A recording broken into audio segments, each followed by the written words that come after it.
Front runner and no-show continues now with John Feary, Hadley Manning, and O'Brien Murray. And Hadley, I cut you off and went to break. What did you want to get in there and say?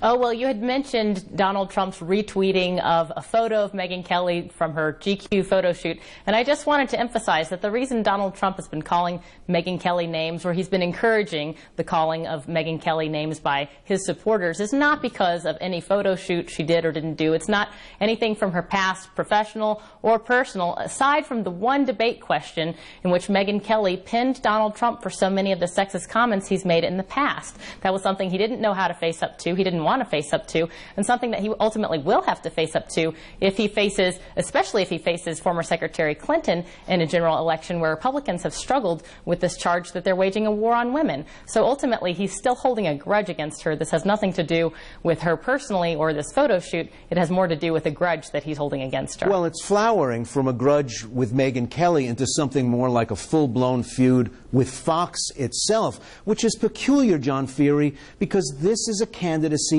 that's been nurtured and given tremendous amounts of oxygen and attention by Fox Television. And speaking of Twitter, Donald Trump is not letting it rest. He tweeted out a photo purported to be of the Saudi royal family member who is a large equity partner in Fox Holdings. Now, yes, that is Prince Al-Walid, but it's an obviously photoshopped fake image of a man who's supposed to be the prince's sister with Megyn Kelly in between them. There are obviously three different photographs cobbled together, and it urges people to Google out that photo and the implication that, that Fox is under the sway of the Saudi royal family.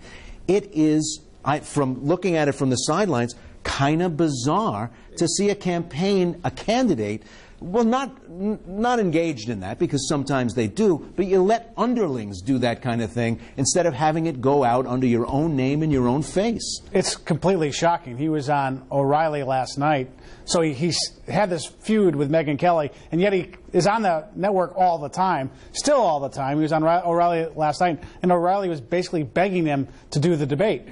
So it's all extremely bizarre. The interesting thing what's going on with Fox, Fox for so many years has been the heart and soul of the Republican Party and of the conservative movement. And a lot of people think that it's losing its luster with the conservative movement, that it's being taken up by organizations like Breitbart, because Fox is not as hardcore, especially its owner, Rupert Murdoch, not as hardcore on issues like immigration. Rupert Murdoch is someone who favors legal immigration into this country. And so that's also part of this kind of weird world we live in, where Donald Trump is fanning the flames of hating Fox, which birthed him in many ways, and yet the movement is also turning on Fox, and some of his voters are. You were talking, Ray, O'Brien, about this new media landscape. Go ahead. Well, Ray, you mentioned Twitter. I mean, that was one of the things I think that's amazing here. I would almost say that Roger Ailes and Donald said, Donald, you want out, I'll give you your out. And they approved the press release where they refer to Trump asking his Twitter followers what he should do for a cabinet meeting, basically. And, you know, it's acknowledged, it's out there. Right, Donald so uses Donald's Twitter, trolling Fox, Fox is trolling Donald, and everybody's trolling everybody. They're shading, they're trolling. These are all terms that we never talked about. Go ahead, Hadley. You know, all of this is reflective of the fractures on the right-leaning side politically of our country. And some people blame Donald Trump for dividing the GOP. A lot of those divisions that he's brought out and that his candidacy has brought out have been there for many years. On the issue of immigration, that's one example. But also during election season, conservatives, like liberals do, have an internal discussion about whether they want to elect a candidate with the most conservative bona fides when it comes to policy issues, or whether or not they're going to allow electability to lead the day. And that's been their challenge and their conflict over the past several electoral cycles. And that's something that is yet again coming to the surface as people debate whether or not Donald Trump is electable as a general election candidate. But the bottom line here is that we do have a lot of fractures on the right-hand side, just as we see some, although I'd say not as many and not as serious on the left-hand side. On the right-hand side, you've got a big umbrella, but underneath the umbrella are Tea Party candidates. You see people who are evangelicals, social conservatives. You have people who are hawks when it comes to foreign policy. And trying to get all those groups together to march in lockstep is proving to be a real challenge. And I would say it would be a challenge even in the absence of Donald Trump. Go ahead, O'Brien.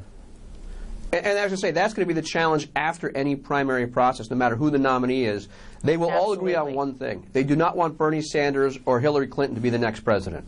How active they'll be is going to be the real question. How you can unify that party and get everybody behind the nominee is going to be, frankly, the million-dollar question. But, John, if nobody gets out, they'll help just that happen, won't they? Well, it's interesting to see. You have National Review doing this big spread attacking Donald Trump. You have the Wall Street Journal going on a jihad against both Ted Cruz and Donald Trump. You got this thing with Fox. You got the Breitbart guys. You got all you have the circular firing squad of the conservative movement. Phyllis Schlafly going after the National Review, which I couldn't believe. You know, O'Brien's right. The movement's got to get its act together if it wants to actually be an effective force in both the primary election and in the general election. I want to thank my guests: Hadley Heath Manning, Senior Policy Analyst for the Independent Women's Forum; John Feehery, Republican Strategist and Director of Governmental Affairs at Quinn, Gillespie & Associates; and O'Brien Murray, GOP Strategist and a co-founder of the New York Meeting. Join us next time on the program as we look back on the debate and ahead to caucus night.